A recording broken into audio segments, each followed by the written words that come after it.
ನಮಸ್ತೆ ಸ್ನೇಹಿತರೆ, ಇವತ್ತು ನಾವು ಕನ್ನಡ ಪ್ರಥಮ BA BComನವರಿಗೆ ಇರುವಂತಹ ಕನ್ನಡ ಭಾಷಿಕ ಪ್ರಬಂಧದಲ್ಲಿ ಇನ್ನು ಮುಂದಿನ ಒಂದು ಪ್ರಬಂಧವನ್ನು ನೋಡುವ. ನಾವು ಮೈಸೂರು ರುಮಾಲು ಪ್ರಬಂಧವನ್ನು ಕಲಿತುಕೊಂಡಿದ್ದೇವೆ. ಹಾಗೆ ದಿವಾನ ಖಾನೆಯ ಅಂದಚಂದವನ್ನು ಕೂಡ ಪ್ರಬಂಧದ ಸಾರಾಂಶವನ್ನು ತಿಳ್ಕೊಂಡಿದ್ದೇವೆ. ನಿದ್ರಾಭ್ಯಾಸ, ರಾಕು ಅವರ ನಿದ್ರಾಭ್ಯಾಸವನ್ನು ಕೂಡ ತಿಳ್ಕೊಂಡಿದ್ದೇವೆ. ವಿರಾಟ ಪರ್ವದ ಸ್ವಾರಸ್ಯವನ್ನು ತಿಳ್ಕೊಳ್ಳುವ.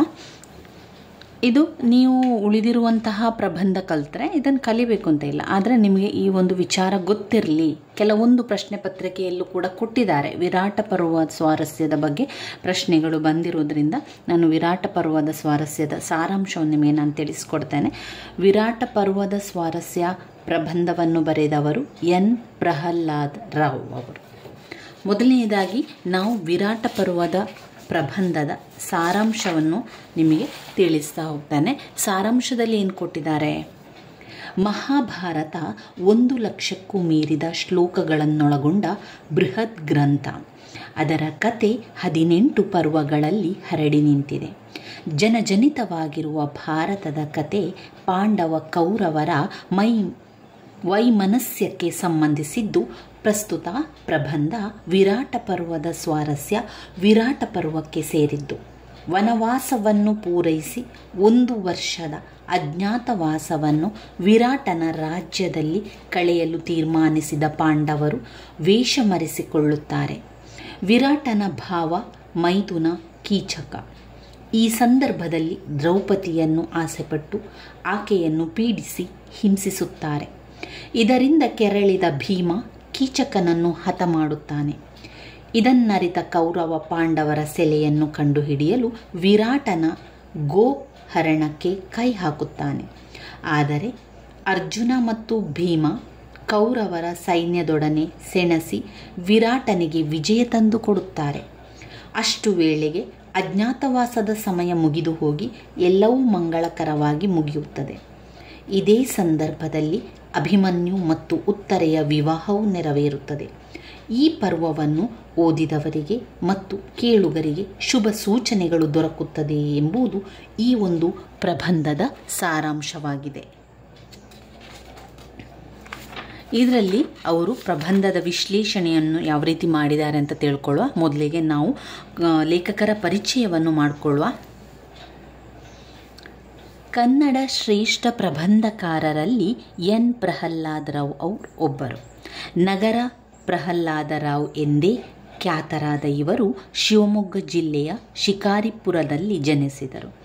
ಶಿವಮೊಗ್ಗ ಮತ್ತು ಮೈಸೂರಿನಲ್ಲಿ ವಿದ್ಯಾಭ್ಯಾಸ ಮುಗಿಸಿ ಕನ್ನಡ ಅಧ್ಯಾಪಕರಾಗಿ ಉಪಪ್ರಾಧ್ಯಾಪಕರಾಗಿ ಸೇವೆ ಸಲ್ಲಿಸಿದವರು. ಮೈಸೂರು ವಿಶ್ವವಿದ್ಯಾನಿಲಯ ಕನ್ನಡ ವಿಶ್ವಕೋಶದ ಸಂಯೋಜಕ ಸಂಪಾದಕರಾಗಿಯೂ ಸಹ ಕಾರ್ಯನಿರ್ವಹಿಸಿದ್ದಾರೆ. ಕಾವ್ಯ, ಸಣ್ಣ ಕತೆ, ಪ್ರಬಂಧ ಮುಂತಾದ ಸಾಹಿತ್ಯ ಪ್ರಕಾರಗಳಲ್ಲಿ ಕೃತಿ ರಚಿಸಿದ್ದಾರೆ. ಅಮಲಿನ ವಚನಗಳು, ಮಿಂಚುಳ್ಳಿ, ಅವತಾರ, ಮುತ್ತಿನ ಹಾರ ಮುಂತಾದ ಸಂಕಲನಗಳನ್ನು ಹೊರತಂದಿದ್ದಾರೆ. ಇವರು ರಾಜ್ಯ ಸಾಹಿತ್ಯ ಅಕಾಡೆಮಿ ಪ್ರಶಸ್ತಿ ಪುರಸ್ಕೃತರೂ ಹೌದು. ಪ್ರಸ್ತುತ ಪ್ರಬಂಧವನ್ನು ಅವರ ಮುತ್ತಿನ ಹಾರ ಪ್ರಬಂಧ ಸಂಕಲನದಿಂದ ಆರಿಸಲಾಗಿದೆ. ವಿರಾಟ ಪರ್ವದ ಸ್ವಾರಸ್ಯ ಪ್ರಬಂಧದಲ್ಲಿ ಎನ್ ಪ್ರಹ್ಲಾದ್ ರಾವ್ ಅವರು ತಮ್ಮ ವಿದ್ವತ್ತಿನ ವಿಚಾರ ಲಹರಿಗಳನ್ನು ಅರ್ಥಪೂರ್ಣವಾಗಿ ನಿರೂಪಿಸಿದ್ದಾರೆ. ಪ್ರಬಂಧ ವಸ್ತು ಮತ್ತು ವಿಶ್ಲೇಷಣೆಯನ್ನು ನೋಡಿದರೆ ಪ್ರಬಂಧಕಾರರಾದ ಎನ್ ಪ್ರಹ್ಲಾದ್ ರಾವ್ ಅವರು ಮಹಾಭಾರತದ ವಿರಾಟ ಪರ್ವವನ್ನು ಓದೋದರಿಂದ ಓದುಗರಿಗೆ ಹಾಗೂ ಶ್ರೋತೃವರ್ಗಕ್ಕೆ ಆಗುವ ಶುಭ ಸೂಚನೆಗಳನ್ನು ವಿವರಿಸುವ ಮೂಲಕ ತಮ್ಮ ಪ್ರಬಂಧವನ್ನು ಆರಂಭಿಸುತ್ತಾರೆ. ಇಲ್ಲಿ ಎನ್ ಪ್ರಹ್ಲಾದ್ ರಾವ್ ಅವರು ಹೇಳ್ತಾ ಇದ್ದಾರೆ, ವಿರಾಟ ಪರ್ವದ ಸ್ವಾರಸ್ಯವನ್ನು ಯಾರೆಲ್ಲ ಓದ್ತಾರೋ ಅವರಿಗೆ ಶುಭ ಸೂಚನೆಗಳು ಬರ್ತದೆ, ಒಳ್ಳೆಯ ಸಂದೇಶಗಳು ಬರ್ತದೆ, ಜೀವನದಲ್ಲಿ ಒಳ್ಳೆಯದಾಗುತ್ತದೆ ಎನ್ನುವ ವಿಚಾರವನ್ನು ಅವರಲ್ಲಿ ತಿಳಿಸ್ತಾ ಇದ್ದಾರೆ.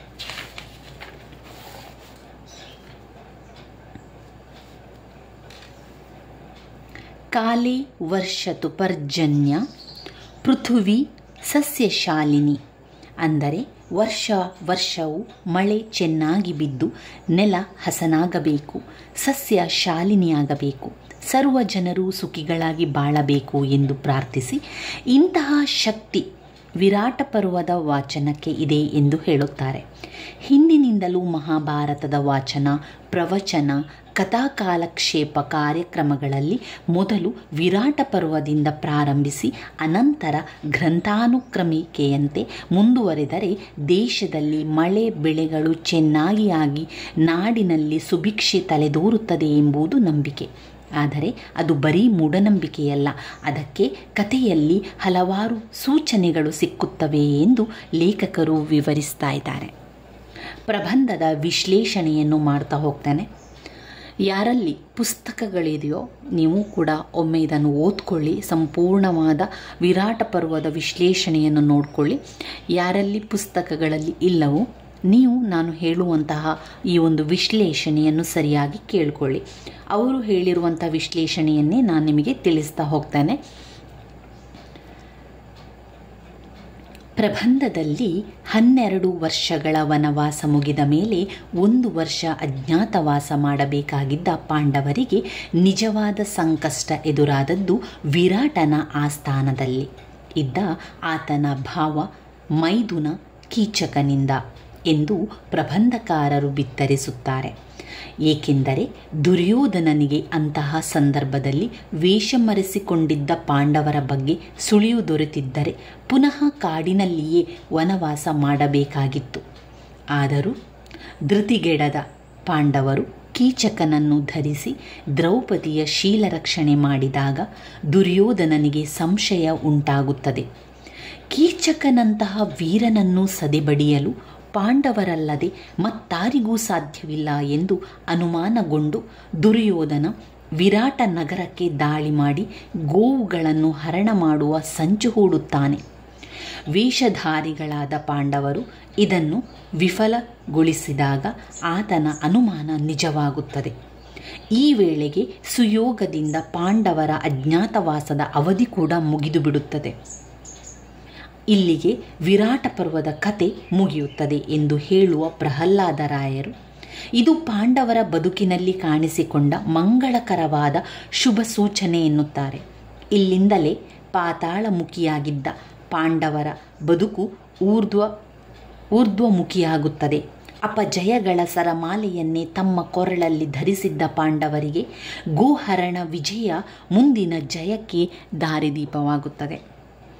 ಇಲ್ಲಿ ಪಾಂಡವರು 1 ವರ್ಷ ಅಜ್ಞಾತವಾಸವನ್ನು ಮಾಡಬೇಕಾದಂತಹ ಸಂದರ್ಭದಲ್ಲಿ ಕಾಡಿನಲ್ಲಿರುವ ಬದಲು ವಿರಾಟ ಎನ್ನುವಂಥ ಊರಿನಲ್ಲಿ ಅವರು ಇರ್ತಾರೆ. ಇಂತಹ ಸಂದರ್ಭದಲ್ಲಿ ಅವರು ವೇಷ ಮರೆಸಿಕೊಂಡು ಇರ್ತಾರೆ. ಅದು ದುರ್ಯೋಧನನಿಗೆ ಗೊತ್ತಾಗುವುದಿಲ್ಲ. ಆದರೆ ಒಂದು ರೀತಿಯ ಅನುಮಾನ ಅವನಿಗೆ ಬಂದಿರ್ತದೆ ಆಗಿರಬಹುದು ಎನ್ನುವಂಥದ್ದು. ಯಾಕಂದರೆ ಅಷ್ಟು ವೀರನಾದಂತಹ ಕೀಚಕನನ್ನು ಕೊಲ್ಲಬೇಕಾದ್ರೆ ಅದು ಯಾರಿಗೂ ಸಾಧ್ಯ ಇಲ್ಲ, ಪಾಂಡವರಲ್ಲದೆ ಮತ್ತಾರಿಗೂ ಸಾಧ್ಯ ಇಲ್ಲ ಅಂತ ಎನ್ನುವಂಥ ಅನುಮಾನ ಅವನಿಗೆ ಬರ್ತದೆ. ಆದರೂ ಕೂಡ ಮತ್ತೇನು ಮಾಡ್ತಾನೆ ಅಂತ ಹೇಳಿದರೆ ವಿರಾಟಕ್ಕೆ ಹೋಗಿ ಅಲ್ಲಿನ ಗೋವುಗಳನ್ನೆಲ್ಲ ಹರಣ ಮಾಡುವಂಥ ಸಂಚು ಕೂಡ ಮಾಡ್ತಾನೆ.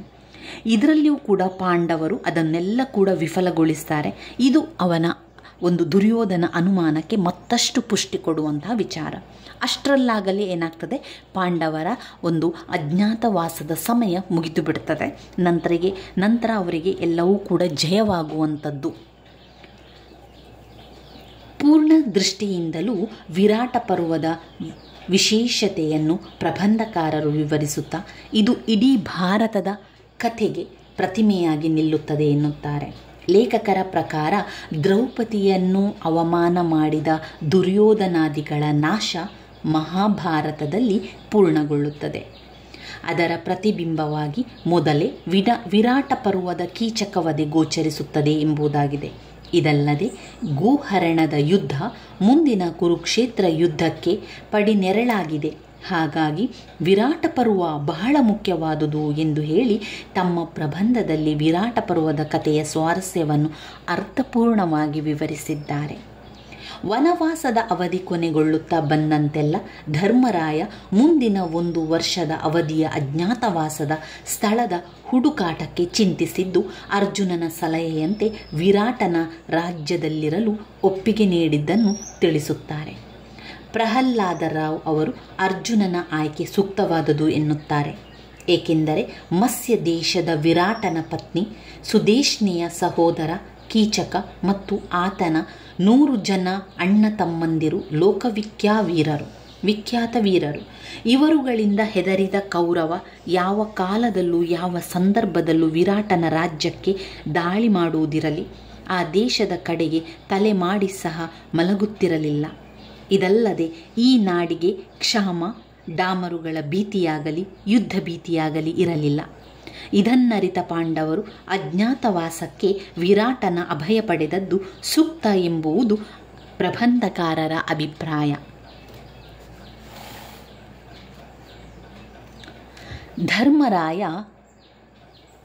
ಧರ್ಮರಾಯ ಕಂಕಭಟ್ಟನೆಂಬ ಹೆಸರಿನಿಂದ ಅರಮನೆಯ ಜೋಯಿಷನಾದರೆ ಭೀಮಸೇನ ವಲಲ ಎಂಬ ಹೆಸರಿನಿಂದ ಅರಮನೆಯ ಬಾಣಸಿಗನಾದನು.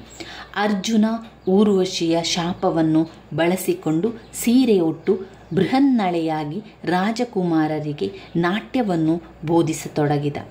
ನಕುಲ ಗ್ರಂಥಿಕ ಎಂಬ ನಾಮಧೇಯದಿಂದ ಕುದುರೆ ಮೇಲ್ವಿಚಾರಕನಾದರೆ ಸಹದೇವ ಅರಿಷ್ಟನೇಮಿ ಹೆಸರಿನಿಂದ ರಾಜನ ಗೋಪಾಲಕನಾದನು.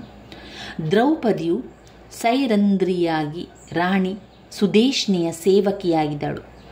ಹೀಗೆ ಪಾಂಡವರು ವಿರಾಟನ ನಗರವನ್ನು ಸೇರಿ ತಲೆಮರೆಸಿಕೊಂಡರು. ಆದರೆ ದುರದೃಷ್ಟವಶಾತ್ ಎಂಬಂತೆ 1 ತಿಂಗಳು ಮಾತ್ರ ಅಜ್ಞಾತವಾಸದ ಸಮಯ ಉಳಿದಿದ್ದಾಗ ಕೀಚಕನ ಕೆಟ್ಟ ದೃಷ್ಟಿ ದ್ರೌಪದಿಯ ಮೇಲೆ ಬಿದ್ದಿತು. ತನ್ನ ಗಂಡಂದಿರು ಶೂರರು ವೀರರೂ ಆಗಿದ್ದು ಅವರು ಬಂದರೆ ನಿನ್ನನ್ನು ಸಂಹರಿಸುತ್ತಾರೆ ಎಂದು ದ್ರೌಪದಿ ಹೆದರಿಸಿದರೂ ಕೀಚಕ ಜಗ್ಗುವುದಿಲ್ಲ. ಮಹಾರಾಣಿ ಸುದೇಶ್ನಿಯೂ ಕೂಡ ಸಹೋದರನಿಗೆ ಯುದ್ಧದಲ್ಲಿ ಹಿಮ್ಮೆಟ್ಟುವುದು, ಪರವಿತ್ತದಲ್ಲಿ ಕೈ ಹಾಕುವುದು, ಪರಸ್ತ್ರೀ ಸಂಘವನ್ನು ಬಯಸುವುದು, ಇಂಥ ಹೀನ ಕೃತ್ಯ ದುರ್ವಿದ್ಯೆಯನ್ನು ನಟುವರೊಡನಾಡಿ ಕಲಿತೆಯಾ ಎಂದು ಚೀಮಾರಿ ಹಾಕುತ್ತಾಳೆ. ಆದರೆ ಕಾಮುಕನಾದ ಕೀಚಕನಿಗೆ ಇದಾವುದೂ ಹಿಡಿಸುವುದಿಲ್ಲ.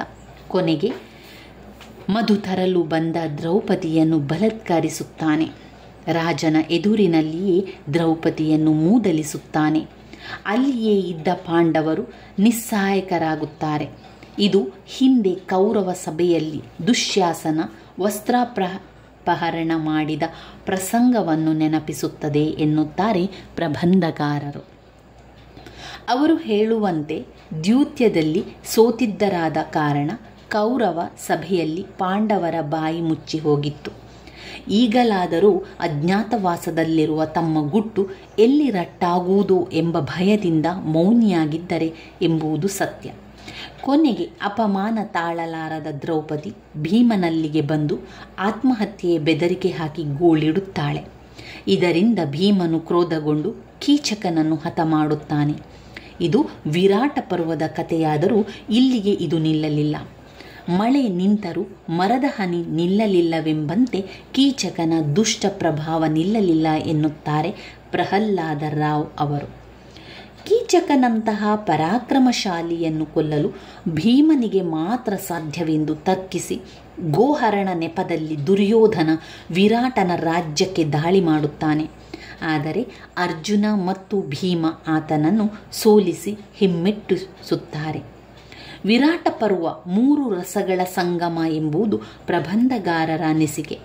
ವಿರಾಟ ಪರ್ವದ ಮೊದಲ ಘಟ್ಟದ ಕಥೆಯಲ್ಲಿ ಕೀಚಕನ ಪಾತ್ರ ಬಂದು ಸಹೃದಯರ ಕರುಣೆಯನ್ನುಕ್ಕಿಸುತ್ತದೆ. ಕೊನೆಯಲ್ಲಿ ಬರುವ ಅರ್ಜುನನ ಯುದ್ಧದ ಭಾಗ ವೀರರ ಸಪ್ರಧಾನವಾಗಿದ್ದು ಬಹು ಗಂಭೀರವಾಗಿದೆ. ಇವೆರಡರ ಮಧ್ಯೆ ಬರುವ ಹಾಸ್ಯರಸ ಪ್ರಧಾನವಾದ ಉತ್ತರನ ಪಾತ್ರ ಕಥೆಯ ಬಿಮ್ಮೆನ್ನುವ ಬಿಗಿತವನ್ನು ಸಡಿಲಿಸಲು ಸಹಕಾರಿಯಾಗಿರುವುದರಿಂದ ಬಹು ಉಚಿತವೂ ಕೂಡ ಆಗಿದೆ ಎನ್ನುತ್ತಾರೆ. ಉತ್ತರ ಕುಮಾರ ಸ್ತ್ರೀ ವೃಂದದ ಮಧ್ಯೆ ಬಡಾಯಿ ಕೊಚ್ಚುವುದರ ವಿವರ ಜಗತ್ಪ್ರಸಿದ್ಧವಾಗಿದೆ. ಹಾಸ್ಯದ ಹೊನಲನ್ನೇ ಉಕ್ಕೇರಿಸುವ ಅವನ ಪಾತ್ರ ಜನಪ್ರಿಯವಾಗಿದೆ. ಹಾಗಾಗಿ ಉತ್ತರ ಕುಮಾರನ ಪ್ರಕರಣ ವಿರಾಟ ಪರ್ವದಲ್ಲಿ ಬಹು ಸ್ವಾರಸ್ಯಕರವಾದ ಪ್ರಕರಣವಾಗಿದೆ ಎಂಬುದು ಪ್ರಬಂಧಕಾರರ ಅನಿಸಿಕೆ. ಇಂತಹ ಉತ್ತರ ಕುಮಾರನ ಸಾರಥಿತನದಲ್ಲಿ ಅರ್ಜುನ ಯುದ್ಧ ಮಾಡುತ್ತಾನೆ.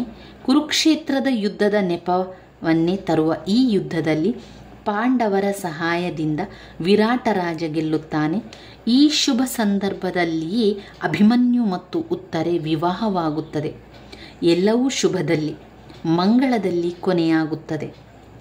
ಈ ಕೊನೆಯ ಮಂಗಳವೇ ಬೇರಾವ ಪರ್ವಕ್ಕೂ ಇಂದ ವೈಶಿಷ್ಟ್ಯವನ್ನು ವಿರಾಟ ಪರ್ವಕ್ಕೆ ತಂದುಕೊಟ್ಟಿದೆ ಎನ್ನುತ್ತಾರೆ.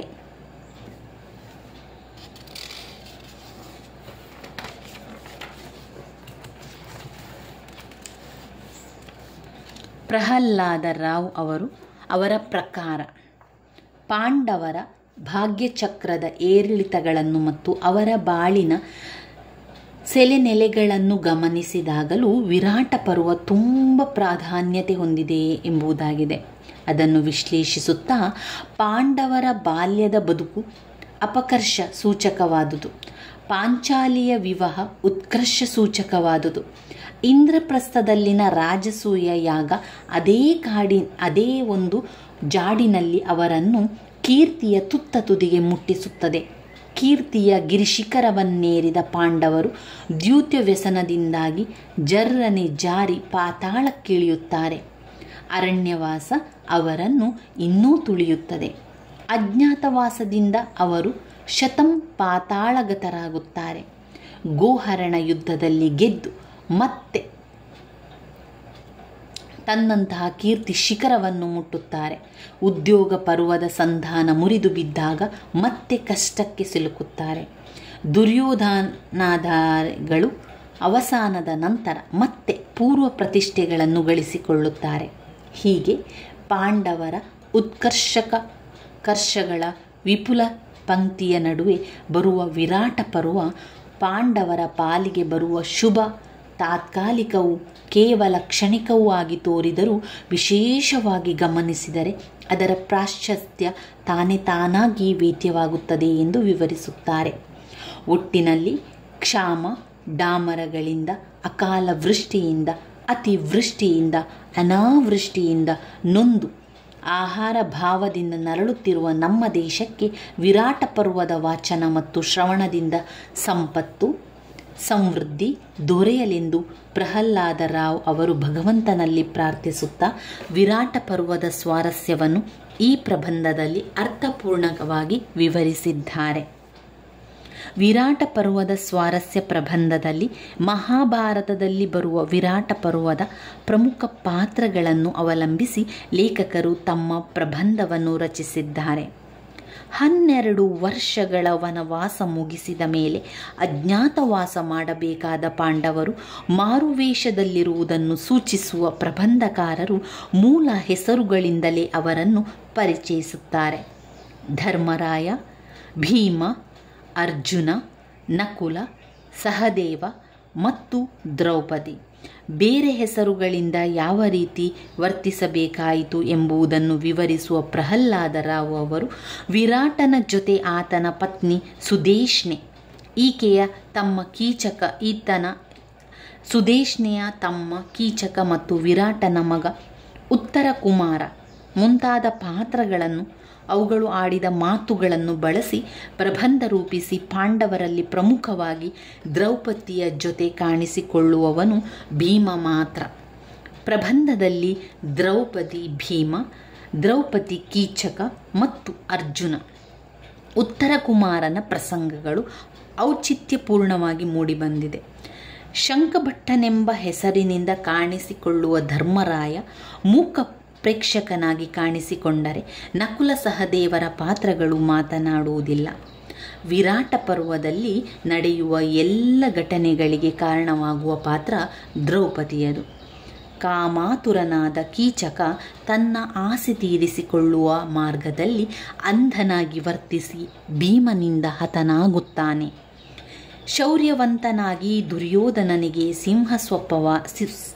ಸಿಂಹ ಸ್ವಪ್ನವಾಗಿದ್ದ ಕೀಚಕ ಹೆಣ್ಣಿನ ಆಸೆಯಿಂದ ಕಗ್ಗೊಲೆಯಾಗಿದ್ದು ಮಾತ್ರ ದುರಂತ. ದುಷ್ಟ ಪ್ರವೃತ್ತಿಯ ವೀರರಿಗೆ ಸಾವು ಯಾವಾಗಲೂ ಬೇಗ ಆವರಿಸುವುದು ಇದರಿಂದ ವೇದ್ಯವಾಗುತ್ತದೆ. ದ್ರೌಪದಿಯಂತೂ ಕಷ್ಟಗಳ ಸರಮಾಲೆಯಲ್ಲಿಯೇ ಬದುಕಿದವಳು. ಮಹಾರಾಣಿಯಾದರೂ ಸೇವಕಿಯಾಗಿ ದುಡಿದು ಅವಮಾನಿತಳಾದವಳು. ಭೀಮನೊಂದಿಗೆ ಆಕೆ ತೋಡಿಕೊಳ್ಳುವ ದುಃಖದ ವೇದನೆ ಎಂಥವರಿಗೂ ಕನಿಕರ ಹುಟ್ಟಿಸುತ್ತದೆ. ಆದರೆ ಆಕೆಯದು ಛಲ ಬಿಡದ ವ್ಯಕ್ತಿತ್ವ. ತಾನಂದುಕೊಂಡಿದ್ದನ್ನು ಹೇಗಾದರೂ ಸರಿ ಮಾಡಿಯೇ ತೀರುವವಳು. ಹಾಗಾಗಿ ಭೀಮ ಆಕೆಯ ಕಣ್ಣೀರಿಗೆ, ರೋಷಕ್ಕೆ, ಮನಪೂರ್ವಕ ಪ್ರೀತಿಗೆ ಯಾವಾಗಲೂ ಮನ ಸೋಲುತ್ತಿದ್ದನು. ಅದರ ಫಲವೇ ಕೀಚಕ ಮತ್ತು ದುರ್ಯೋಧನರ ಸಂಹಾರ.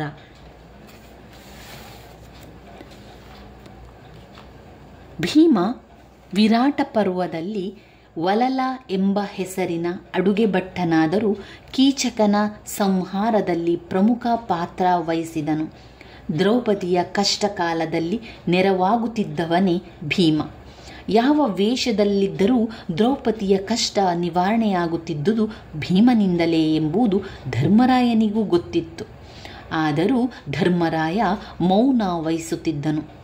ಗೋಹರಣ ಪ್ರಸಂಗದಲ್ಲಿ ಅರ್ಜುನ ಜೊತೆಗೂಡಿ ಕೌರವರ ಜೊತೆ ಯುದ್ಧ ಮಾಡಿ ವಿರಾಟ ರಾಜನಿಗೆ ಜಯ ತಂದು ಕೊಡುವಲ್ಲಿ ಭೀಮನ ಪಾತ್ರ ದೊಡ್ಡದು. ಬೃಹನ್ನಳೆ ವೇಷಧಾರಿಯಾದ ಅರ್ಜುನ ಪ್ರಬಂಧದ ಜೊತೆಗೆ ಕಾಣಿಸಿಕೊಂಡರೂ ಉತ್ತರ ಕುಮಾರನಿಗೆ ಧೈರ್ಯ ತುಂಬಿ ಆತನನ್ನು ಸಾರಥಿಯಾಗಿ ಮಾಡಿ ತಾನೇ ಯುದ್ಧಕ್ಕೆ ನಿಲ್ಲುವುದನ್ನು ಪ್ರಬಂಧಕಾರರು ವಿವರಿಸುತ್ತಾ, ಯುದ್ಧದಲ್ಲಿ ಹಿಮ್ಮೆಟ್ಟಿದರೆ ಪಾಪ ಬರುತ್ತದೆ, ಅಸು ನೀಗಿದರೆ ವೀರ ಸ್ವರ್ಗ ಎಂದು ಯುದ್ಧದ ಮಹತ್ವವನ್ನು ಸಾರುತ್ತಾರೆ. ಕರ್ಣ ದುರ್ಯೋಧನಾದಿಗಳನ್ನು ಗೆದ್ದು ವಿರಾಟ ರಾಜನಿಗೆ ಕೀರ್ತಿ ತಂದು ಕೊಡುತ್ತಾರೆ. ಉತ್ತರ ಕುಮಾರ ಪಾತ್ರವಂತೂ ವಿರಾಟ ಪರ್ವಕ್ಕೆ ಹಾಸ್ಯರಸದ ಹೊನಲನ್ನೇ ಧರಿಸಿದೆ. ಸ್ತ್ರೀಯರ ಎದುರು ಜಂಬ ಕೊಚ್ಚುವ ಪುರುಷರೆಲ್ಲರೂ ಈತ ಮಾದರಿಯಾಗಿದ್ದಾನೆ. ಉಳಿದಂತೆ ದುರ್ಯೋಧನ, ಕರ್ಣ, ದ್ರೋಣ ಮುಂತಾದ ಕೌರವರ ಪಾಳಯದ ಹೆಸರುಗಳು ಕೇಳಿಬಂದರೂ ಕೂಡ ಪ್ರಬಂಧಕಾರರು ಅವುಗಳ ಬಗ್ಗೆ ಹೆಚ್ಚಿಗೇನು ತಿಳಿಸುವುದಿಲ್ಲ. ವಿರಾಟ ರಾಜ್ಯ ಸುದೇಶ್ನಿಯರು ಕೂಡ ಅಷ್ಟೇ. ಪ್ರಮುಖವಾದ ಪಾತ್ರಗಳನ್ನು ಮಾತ್ರ ಗಮನದಲ್ಲಿರಿಸಿಕೊಂಡಿರುವ ಪ್ರಬಂಧಕಾರರು ಸಂಭಾಷಣೆಯುಕ್ತವಾದ ರೀತಿಯಲ್ಲಿ ಕಥಾರೂಪದಲ್ಲಿ ಇಡೀ ಪ್ರಬಂಧವನ್ನು ನಿರೂಪಿಸಿರುವುದು ವಿಶೇಷವಾಗಿದೆ. ಈ ಪ್ರಬಂಧದ ಆಶಯ ಏನು ಅಂತ ಹೇಳಿದರೆ, ಎನ್ ಪ್ರಹ್ಲಾದ ರಾವ್ ಅವರ ವಿರಾಟ ಪರ್ವದ ಪ್ರಬಂಧವು ಬರವಣಿಗೆಯ ಪಾಂಡಿತ್ಯ, ಪ್ರೌಢಿಮೆಯನ್ನು ಮೈಗೂಡಿಸಿಕೊಂಡಿದೆ. ವಿರಾಟ ಪರ್ವವನ್ನು ಓದುವುದರಿಂದ, ಕೇಳುವುದರಿಂದ ಶುಭ ಫಲಗಳು ದೊರಕುತ್ತವೆ ಎಂಬ ನಂಬಿಕೆ ಆಧಾರವಾಗಿ ಅನೇಕ ಅಂಶಗಳನ್ನು ಪಾಂಡವರ ಉದಾಹರಣೆ ಸಹಿತ ವಿವರಿಸಿದ್ದಾರೆ. ಇಲ್ಲಿ ನೋಡಿ ಸ್ನೇಹಿತರೆ, ವಿರಾಟ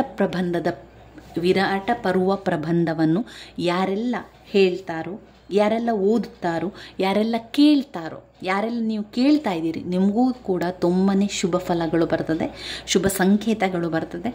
ಇದನ್ನು ಒಂದು ನೆನಪಲ್ಲಿ ಇಟ್ಕೊಂಡು ಇದರ ಎಲ್ಲ ವಿಚಾರಗಳನ್ನು ಓದ್ಕೊಳ್ಳಿ. ವಿರಾಟ ಪರ್ವಕ್ಕೆ ಅಷ್ಟೊಂದು ಮಹತ್ವವಿರುವುದು ಯಾವ ಕಾರಣಗಳಿಂದ ಎಂಬುದನ್ನು ಸಂಶೋಧನಾತ್ಮಕವಾಗಿ ಈ ಪ್ರಬಂಧದಲ್ಲಿ ಪ್ರಹ್ಲಾದ ರಾವ್ ಅವರು ಅರ್ಥಪೂರ್ಣವಾಗಿ ನಿರೂಪಿಸಿದ್ದಾರೆ. ಆದ್ದರಿಂದ ಇದನ್ನು ಯಾರೆಲ್ಲ ಕೇಳ್ತಾ ಇದ್ದೀರೋ ನಿಮಗೂ ಕೂಡ ಒಳ್ಳೆಯದಾಗ್ತದೆ, ಶುಭ ಸಂದೇಶಗಳು ನಿಮಗೆ ಬರ್ತದೆ, ಏನೋ ಒಂದು ಬದಲಾವಣೆಯ ಕಾಲ ನಿಮ್ಮ ಜೀವನದಲ್ಲಿ ಬರ್ತದೆ ಎನ್ನುವಂತಹ ನಂಬಿಕೆಯಿಂದ ನಾವು ಈ ಒಂದು ಪ್ರಬಂಧವನ್ನು ಇಲ್ಲಿಗೆ ಮುಗಿಸುವ. ಇದರಲ್ಲಿ ಕೆಲವೊಂದು ಪ್ರಶ್ನೆಗಳೆಲ್ಲ ಬಂದಿದೆ. ಈ ಪ್ರಶ್ನೆಗಳನ್ನು ನಾವು ನೋಡಿದರೆ ನಮಗೆ ಸಾರಾಂಶ ಗೊತ್ತಿದ್ರೆ ಆಯಿತು. ಸಂಪೂರ್ಣವಾಗಿ ವಿರಾಟ ಪರ್ವದ ಸಾರಾಂಶವನ್ನು, ಪಾಠದ ವಿಶ್ಲೇಷಣೆಯನ್ನು ನಿಮಗೆ ನಾನು ತಿಳಿಸ್ಕೊಟ್ಟಿದ್ದೇನೆ. ಏನೆಲ್ಲ ನಿಮಗೆ ಅರ್ಥ ಆಗಿದೆ, ಅರ್ಥ ಆದ ರೀತಿಯಲ್ಲಿ ಬರಿತಾ ಹೋಗಿ. ಯಾವ ರೀತಿ ವಿರಾಟನ ರಾಜ್ಯಕ್ಕೆ ಬಂದು ಪಾಂಡವರು ತಲೆಮರೆಸಿಕೊಂಡು ಇದ್ದರು, ಅಲ್ಲಿ ಏನೆಲ್ಲ ಕೆಲಸಗಳನ್ನು ಮಾಡ್ತಾ ಇದ್ರು, ಅಲ್ಲಿ ಕೀಚಕ ಏನು ಮಾಡಿದ, ಅದನ್ನೆಲ್ಲ ಯಾವುದೆಲ್ಲ ನಿಮಗೆ ಈಗ ನೆನಪಲ್ಲಿ ಬರ್ತದೋ ಅದನ್ನೆಲ್ಲ ಬರಿತಾ ಹೋಗುವಂಥದ್ದು. ಅದೇ ರೀತಿಯಲ್ಲಿ ಇದ್ದ ರೀತಿಯಲ್ಲಿ ಕತೆ ಇದ್ದ ರೀತಿಯಲ್ಲೇ ಬೇಕು ಅಂತ ಏನೂ ಕೂಡ ನಿಯಮ ಇಲ್ಲ. ನಿಮಗೆ ಅರ್ಥ ಆದ ರೀತಿಯಲ್ಲಿ, ನೀವು ಕೇಳ್ಕೊಂಡಂತಹ ರೀತಿಯಲ್ಲಿ ಅದನ್ನೇ ಬರಿತಾ ಹೋದರಾಯಿತು.